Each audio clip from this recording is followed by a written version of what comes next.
On July 27, 1981, six-year-old Adam Walsh was shopping with his mother, Reeve Walsh, at the Sears department store in the Hollywood Mall, located in Hollywood, Florida.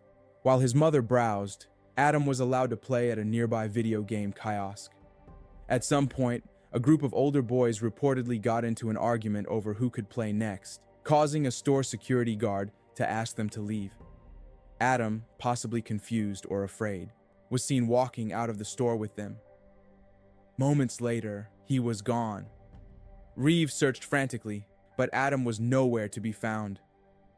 When she asked store employees, she was told that the security guard had asked a group of children to leave, but no one realized Adam had not returned to his mother. The store made announcements over the PA system, yet no one came forward. Hours later, police were notified. The search for Adam had begun. Law enforcement immediately initiated a widespread search operation. Flyers with Adam's photo were distributed throughout the city, and volunteers joined officers in combing through neighborhoods, parks, and wooded areas. The Hollywood Police Department set up a command center, fielding calls and potential sightings from the public. Helicopters scanned the area, while divers searched nearby canals and lakes. Despite extensive efforts, no solid leads emerged. The case soon attracted national media attention, amplifying the urgency, but also overwhelming investigators with false tips and misleading information. John Walsh stood on a car asking people not to give up hope. We've searched and searched for Adam, and we haven't found a body, so everybody thinks he's alive. We do too. And we feel that since you people have searched so hard, the best thing we can do now is get these flyers in everybody's hands, because the police are so frustrated. Nobody's really come forth, and the clues that we have, really, we haven't come up with anything substantial. Adam's mother, Reeve Walsh, says the new strategy in the search is to expand it beyond Hollywood.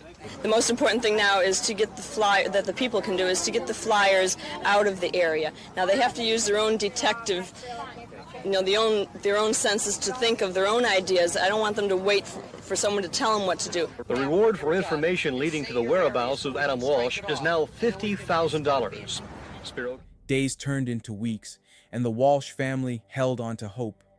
But with each passing moment, the reality of Adam's fate grew more grim. 2 weeks later, on August 10th, 1981, the search came to a devastating end. Fishermen discovered partial remains of a young boy in a canal near Vero Beach, Florida. DNA tests later confirmed it was Adam Walsh, but his rest of his body was never recovered. The Walsh family was shattered, but their grief soon turned into a relentless pursuit of justice. For years, the case remained unsolved. In 1983, serial killer Otis Toole, an associate of notorious murderer Henry Lee Lucas, confessed in 1983 to Adam's abduction and murder. He claimed he lured Adam into his car outside the Sears store, drove him to an isolated location, and later took his life. He claimed his motive was purely opportunistic, as he had a history of abducting and harming children, often acting on impulse and sadistic tendencies. However, inconsistencies in his statements, his tendency to recant, and the loss of key evidence, including Toole's car, made it difficult to formally convict him. Despite Toole's multiple confessions and later recantations, authorities officially closed the case in 2008, naming him as Adam's murderer. But justice came too late. Toole had died in prison in 1996.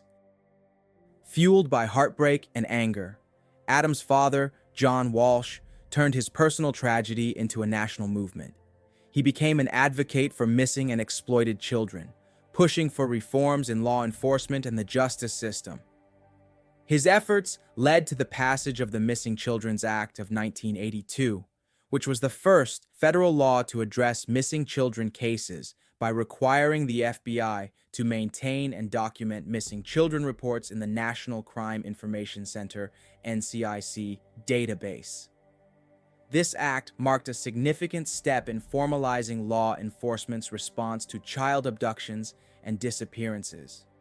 This was followed by the Jacob Wetterling Crimes Against Children and Sexually Violent Offender Registration Act of 1994, which established guidelines for tracking sex offenders.